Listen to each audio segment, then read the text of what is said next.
Nang alalayan siya ni Elias, nagpatianod na lamang si Glyza. Dali! Kailangan natin magtago sa malaking bato. Shhh! Nilagay ni Elias ang hintuturo ng kanyang labi.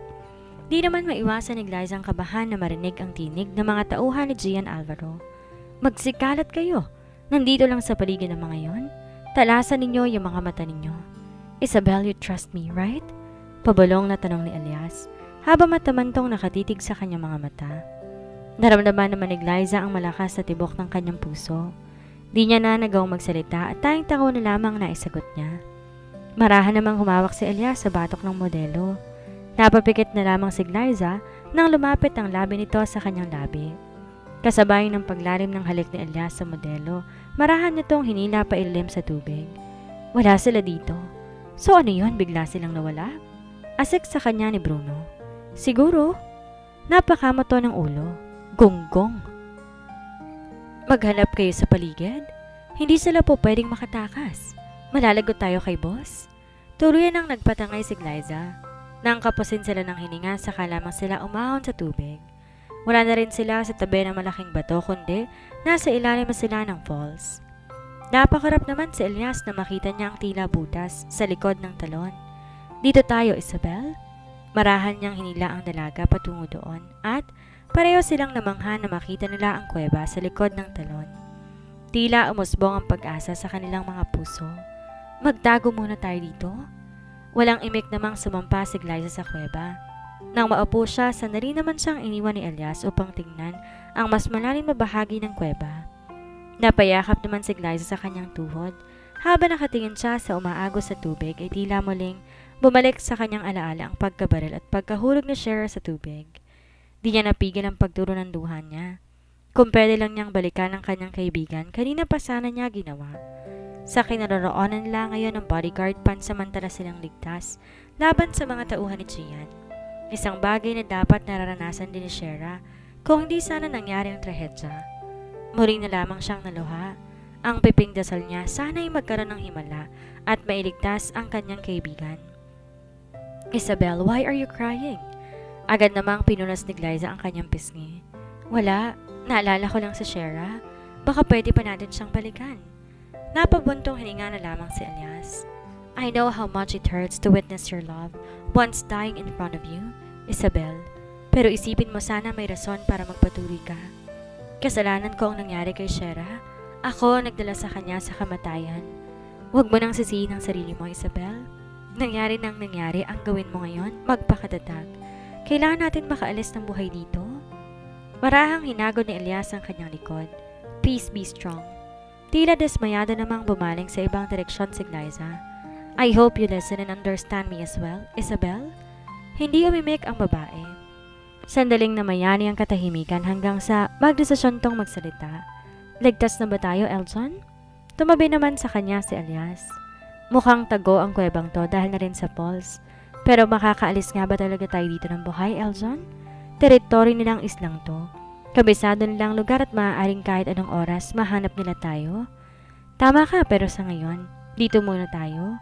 Hihintayin natin gumabi. Mas madali tayong makakakilos kung madilim. Napatango na lamang si Glyza bago siya humalokip-kip at sumandal. Ilang sandali lang pumikit na siya. Inaanto ka ba? Sandali naman tong nagmulat ng mata. Di na hinintay ni Elias ang kanyang sagot. Tinapik ang kanyang hita sabay ng kanyang pagsasalita. Pwede bang mahiga dito para mas komportable ka? Walang imik na humiga at umunan si Glyza sa hita ng kanyang bodyguard. Thank you, Elton. Gumuhit ang pilit ng ngiti sa labi nito bago tumuling pumikit. Di naman naiwasan ni Elias na mapatitig sa dalaga. Ilang sandali lang naging barayad ng paghinga nito. Tuluyan na ring sumandal si Elias. Natanto niya, walang halaga ang yaman at ang marami niyang tauhan. Dahil muli silang nasa bingit ng kamatayan at nagtatago sila ngayon na tila ba isang takot na daga. Napapikit si Elias. Sa ngayon wala siya magagawa kundi magdasal na sana mahanap siya ng paraan para makalabas sila ng isla. Malamig. Nalimpungatan si Elias dahil sa nanginginig na tinig ni Isabel. Na magmulat siya ng mata na alarma siya na makita niyang yakap-yakap ng modelo ang sarili. Nangangatal ito sa lamig. Kumilos ang kamay ni Elias sa noon ng babae. Hindi niya naiwasan na hindi mag-alala na maramdaman niya ang nakakapasong balat ng babae. Nilalagnat ka. Kaagad na inalis ni Elias ang suot niyang jacket at tinupi para magsilbing una ng dalaga. Please fight, Isabel. Mahigpit na niyakap ni Elias ang modelo. I'm sorry. This is only what I can provide. Ginawa ni Elias ng halik sa noo ang babae. I'm sorry, Isabel. Magpagaling ka, please. Di umimik ang babae, ngunit supiksik to ng yakap sa kanyang bodyguard. Sandaling namayani ang katahimikan. Alam mo, sa totoo lang, Isabel, hindi ko rin alam kung paano tayo makakaalis dito sa isla. Wala tayong sasakyang pandagat na maaari natin gamitin. Kung lalangoy tayo, baka sa pagkalunod tayo mamatay. Wala na ba tayong pag-asa, Elton? Mahinang tanong nito kasabay ng pangilid ng kanyang luha. Konti na lang ang chance natin makaligtas, Isabel. Pero alam mo ba ang dahilan kung ba't meron akong lakas ng loob? Yun ay dahil sa iyo. Ikaw ang dahilan kung ba't ako matatag. Kaya kailangan ko magpagaling. Kasi kung iiwan mo ako sa ere, wala rin dahilan para magpatuloy pa ako sa laban. Walang imik na nyalang yumakap kay Elias ang modelo. Nang bumalik to sa pagtulog, nalatili namang gising na gising ang diwa ni Elias. Kahit nang tuluyang dumilim ang paligid at lumalim ang gabi, nanatili siyang nakabantay sa modelo. Na madaling araw na gumaan ang pakiramdam niya kahit papaano dahil bumaba ng lagnat ng dalaga. Nang magising naman si Glyza ay ramdam niya ang sakit ng kanyang katawan at panghihina. Elton? Mahinang wika niya kasabay ng pagbangon nito at paggala ng kanyang paningin sa paligid. Ngalingali namang lumapit sa kanyang bodyguard. Mabutit gising ka na. Na makalapit si Elias sa modelo, agad nitong dinama ang kanyang noo. Mas bumaba na ang temperatura ng modelo. Nagugutom ka na ba? May nahanap akong pagkain. Bumaling to sa gilid ng kuweba. Nang sundan niyo ng tingin ni Glyza, bumungad sa kanyang hinog na saging at nyog. San mo kinuha yan? Habang tulog ka kanina, lumabas ako para maghanap ng makakain natin. Lumapit to sa saging at agad kumuha ng ilang piraso nito. Pagpasensyahan mo na to. Ito lang talagang nahanap ko eh. Pero sana ako maghanap ng pwedeng lutuin. Kaso di pwedeng gumawa ng apoy, baka matunto nila tayo. Ayos na to, Elton. Ang mahalaga maitawid natin ang gutom natin. Kumain ka na rin. Habang pinagsasaluhan ng prutas sa nakuha ni Elias, sinamantalay ni Glyza upang sabihin ng kanyang nais. Salamat sa pag-aalaga mo sa akin kagabi. Masuyo naman tumitig si Elias sa mga mata ng modelo kasabay ng paghaplos niya sa pisngi nito. No, Isabel. Thank you because you recovered. Tila hinaplos ang puso ni Glyza. Sa laban niya ngayon, tiyak niyang hindi siya nag-iisa. Kahit papano bumalong ang pag-asa sa kanyang puso, ngunit unti-unting naglaho nang lumipas ang ilang araw. Hindi pa ba tayo aalis dito? Napabuntong hininga naman si Elias. Hindi po pwede. Nakabantay ang mga tauhan ni Gian sa paligid ng isla. 3 araw na tayo dito, Elton. Makakaalis pa ba tayo dito? Oo naman, manalig lang tayo. Humawak si Elias sa kanyang pisngi at matamantong tumitig sa kanyang mata. Huwag kang mag-alala. Gagawin natin ang paraan. Kung kailangan kong gumawa ng balsa na pwede nating sakyan, gagawa ako. Nang hindi siya umimik ay muli itong nagsalita. Malaki naman tong kuweba. Pwede akong gumawa dito. Makakaalis tayo ng buhay dito, Isabel. Gumuhit ang muting ngiti sa labi ni Glyza. Kahit papaano muling sumilay ang pag-asa sa kanyang puso. Walang kasing sakit ang sinapit ng kanyang kaibigan. Tila naramdaman niyang muling mawala ng kapatid. Ngunit habang nakatingin siya sa kanyang bodyguard at sumisilip din ng tibay ng loob. Makakaalis tayo dito, Elton? Makakaalis sila sa isla at muli niyang makakasama ang kanyang mga anak.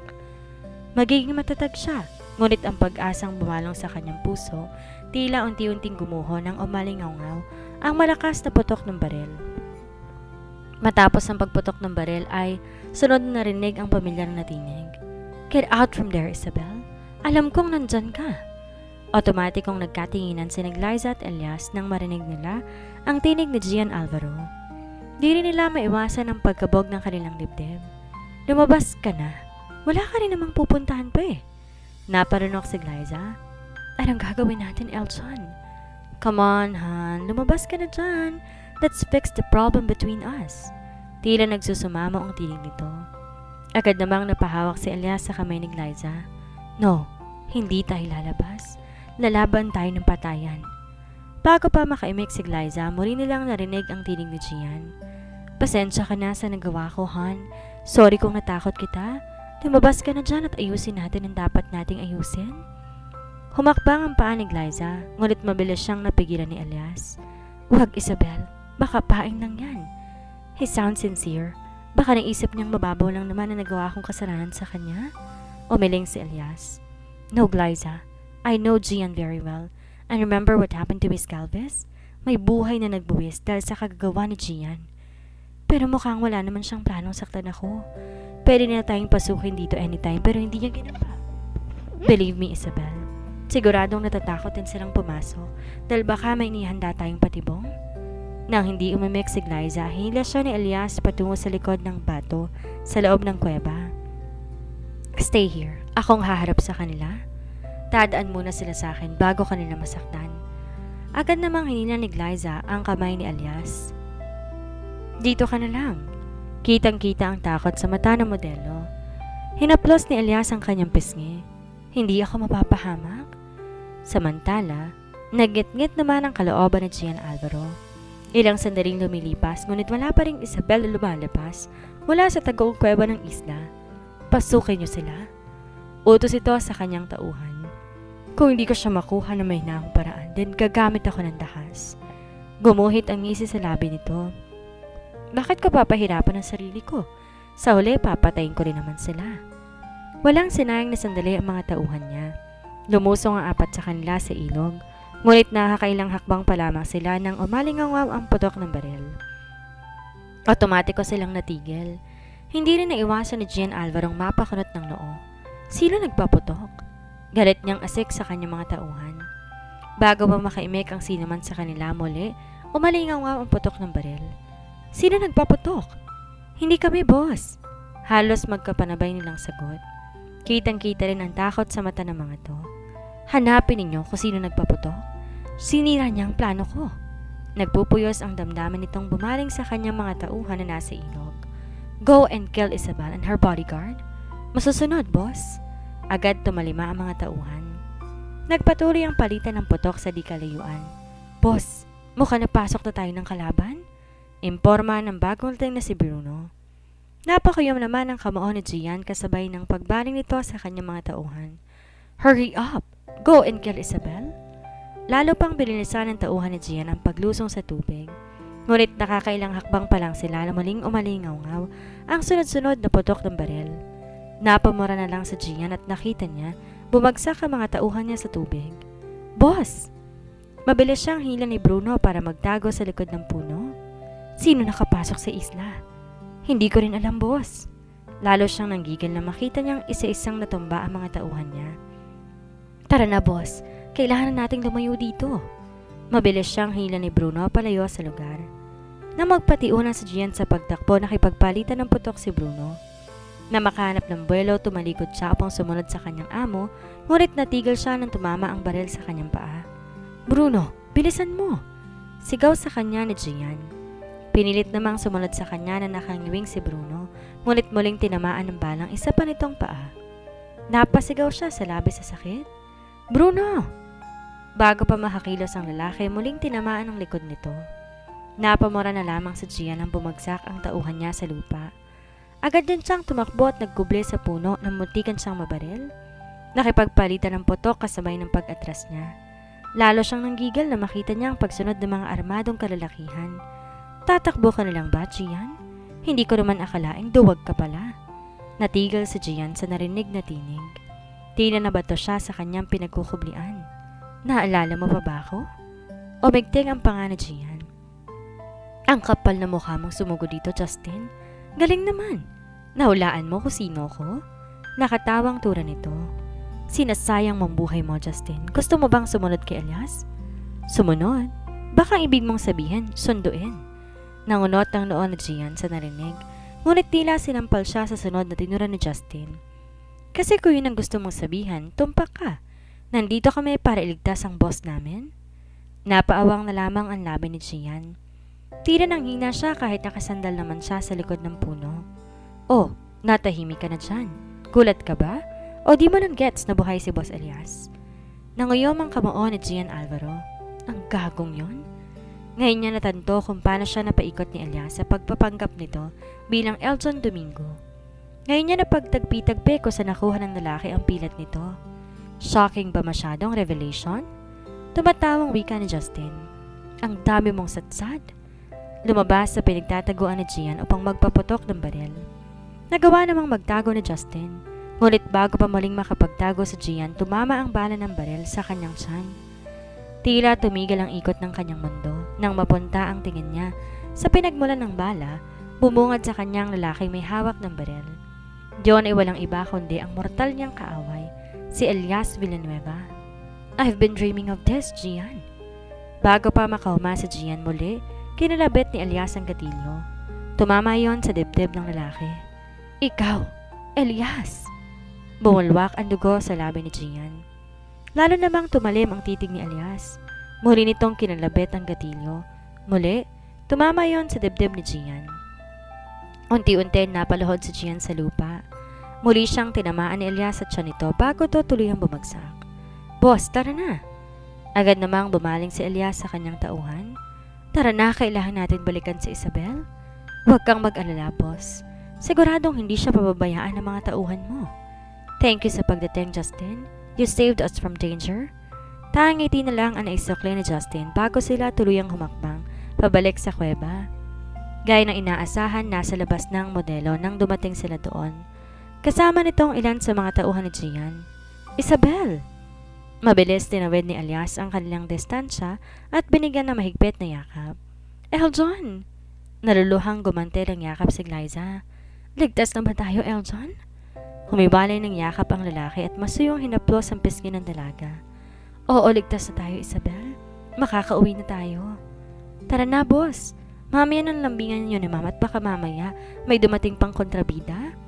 Di naman naiwasan ni Glyza ang pamulahan ng pisngi sa pangaasar ni Justin.